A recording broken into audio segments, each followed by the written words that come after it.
Ia menjadikan segala-galanya baik. Yang tuli bisa mendengar, yang bisu gagap bisa bicara dengan baik, yang buta bisa melihat, yang lumpuh bisa melompat.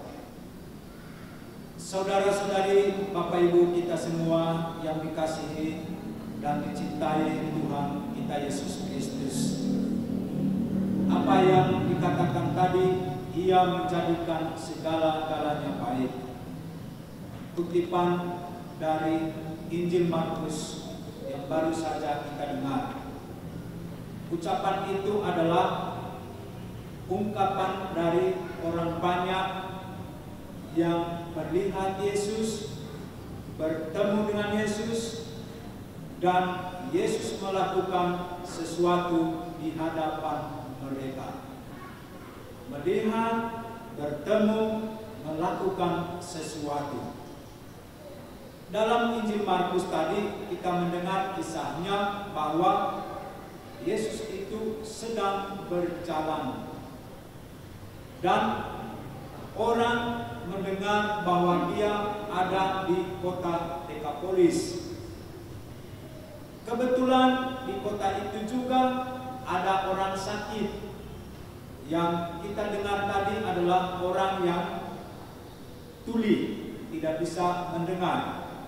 Dan selain itu dia gagap juga. Kalau berbicara sulit sekali. Orang-orang yang kenal dengan orang yang sakit ini prihatin sebenarnya melihat teman mereka itu, dan ingin sekali supaya dia itu bisa sembuh, bisa mendengar, bisa berbicara dengan baik seperti mereka. Itulah barangkali yang disebut kalau ada suka duka orang di sekitar kita, lalu kita ambil bagian memperhatikannya. Orang demikian barangkali kita katakan sahabat. Dan orang tuli ini tadi, orang yang gagap bicara tadi, punya sahabat-sahabat. Dan mereka itulah yang membawa yang tuli dan gagap bicara itu kepada Tuhan Yesus, serta meminta Yesus untuk menyembuhkannya. Meminta Yesus untuk menyembuhkannya. Mereka tahu, mereka mengerti, mereka paham apa kebutuhan teman mereka itu. Atas permintaan itu, Tuhan Yesus segera menaruh belas kasih. Atas permintaan itu, Yesus segera bertindak. Dan dengan melihat keadaan orang yang sakit itu, Yesus pun segera menolong. Cara Yesus bertindak, cara Yesus menolong, cara Yesus membantu orang yang tuli dan gagap bicara ini lain dengan cara-cara dia menyembuhkan orang sakit juga. Apa yang dia lakukan sungguh-sungguh manusiawi. Dia pisahkan orang sakit itu dari teman-temannya. Kalau kita sekarang orang sakit yang layak dipisahkan disebut isoman, isolasi mandiri. Sama dengan orang itu kena COVID. Itulah. Orang ini adalah orang yang tuli dan gagap bicara, tapi dipisahkan dari teman-temannya.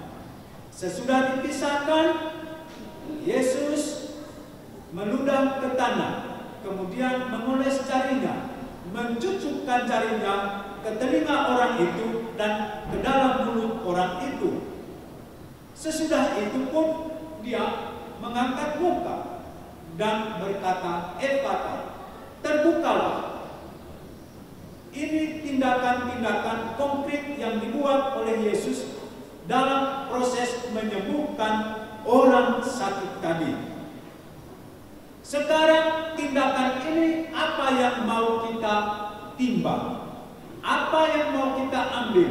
Apa yang mau kita tangkap dari tindakan Tuhan Yesus ini. Injil Markus hendak mengatakan kepada kita bahwa orang yang malang, orang yang menderita, dia butuh sesuatu untuk keluar dari kemalangannya, untuk keluar dari penderitaannya. Kadang orang bisa mengatakannya, tapi kadang orang tidak bisa mengatakannya. Untuk itulah dibutuhkan kepekaan. Kepekaan untuk menangkap apa isi perasaannya, apa isi hatinya, apa isi pikirannya. Dalam hal itulah butuh yang namanya sahabat. Kalau yang namanya sahabat, dia akan tahu betul keadaan temannya, tahu perasaannya, tahu pikirannya, tahu harapannya, tahu kehendaknya. Itulah sahabat. Maka Yesus pun sebagai sahabat terhadap orang yang sakit ini. Karena itu dia tangkap betul yang diharapkan oleh si sakit ini. Tentunya membuat dia bisa bicara, membuat dia bisa mendengar. Inilah makna kehadiran Yesus. Yang kedua, bahwa Yesus menempatkan orang ini sungguh-sungguh sebagai pribadi. Dia menempatkannya sebagai pribadi, bukan alat, bukan benda. Karena itulah dia melakukannya sungguh-sungguh secara manusiawi, melalui tindakan-tindakan manusiawi. Dia lakukan itu. Sikap-sikap Yesus inilah yang perlu kita timbang. Maka bagi kita sekalian, dalam berelasi dengan Tuhan Yesus itu, dalam berkomunikasi dengan Tuhan Yesus itu, seperti dalam tema bulan kitab suci tahun ini, Yesus sahabat perjalanan kita. Yesus sahabat perjalanan kita. Kalau di rumah tangga, siapa sahabat perjalanan Bapak Ibu? Kalau di rumah tangga yang paling konkret. Kalau di sekolah, kebetulan anak-anak sekolah sekarang sudah mulai buka, tatap muka itu, tatap muka. Dulu daring, dalam jaringan. Sekarang tatap muka. Siapa sahabat Anda di sana?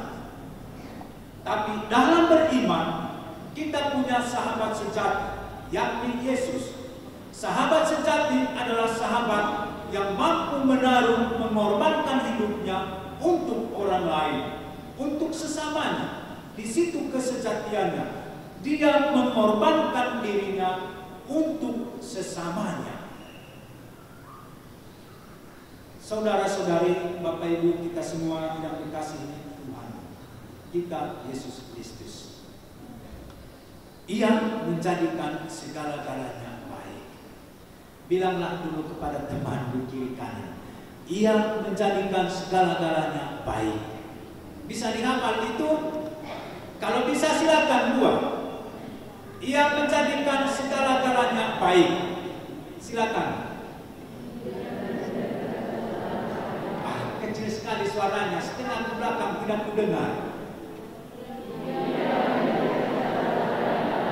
Sekali lagi katakan, 1, 2, 3. Itulah, ia menjadikan segala-galanya baik. Dan gambarannya tadi jelas di dalam Injil itu. Seperti yang tuli bisa mendengar, yang gagap bicara bisa lancar bicara, yang lumpuh bisa berjalan, yang buta bisa melihat. Itulah tanda-tanda konkretnya. Tetapi sekarang yang mau kita katakan ini, ia itu adalah Yesus. Ia itu adalah Yesus. Dia menempatkan dirinya bagi kita sebagai sahabat. Apakah kita sekarang menempatkan Yesus sebagai sahabat? Kalau kita menempatkan Yesus sebagai sahabat seperjalanan kita, Itu artinya kita harus sering-sering berjumpa dengan dia. Karena yang namanya sahabat, dia berjuang untuk sering bertemu, untuk sering berjumpa. Kepadanya semuanya dicurhatkan, kepadanya, tidak kepada yang lain. Itu sahabat. Nah sekarang, kalau kita menempatkan Yesus sebagai sahabat, marilah kita buat untuk sering-seringlah bertemu dengan dia. Bagaimana caranya untuk sering-sering bertemu dengan Tuhan Yesus itu? Kebetulan hari ini kita membuka bulan kitab suci nasional. Yang kedua, tempat kita bertemu dengan Tuhan Yesus, selain bisa ekaristi tubuh dan darahnya kita terima, yang kedua itu adalah sabdanya. Sabdanya. Kalau kita membuka sabdanya, membaca Injil itu, itulah perjumpaan yang konkret dengan Yesus itu. Lalu kita pergi, ingat apa yang dikatakannya tadi. Contoh Bapak Ibu pulang dari seminar, ia menjadikan segala-galanya baik. Ingat, oh itu kata kitab suci tadi. Yesus sahabat seperjalanan. Oh ini bulan kitab suci nasional. Bagaimana? Bukalah kitab suci itu, baca, itulah bertemu, berjumpa dengan dia. Ibu bapak akan mengalami perubahan besar di dalam hidup ini bila setiap hari berjumpa dengan Yesus itu dan berjalan bersama dengannya. Satu-satunya cara berjalan bersama dengan Yesus itu adalah yang baca kitab suci. Baca kitab suci. Itu untuk bertemu dengan dia dan bawa dia berjalan-jalanlah dengan Bapak Ibu. Dalam ekaristi pun dia mengisi hidup kita kekuatan dari dalam. Sehingga seluruh isi pikiran kita, isi perasaan kita, isi hati kita sungguh menjadi kita sahabat sejati Yesus dan Yesus sahabat sejati kita. Akan tampak di dalam relasi Bapak Ibu dengan sesama sehari-hari. Saya yakin itu akan tampak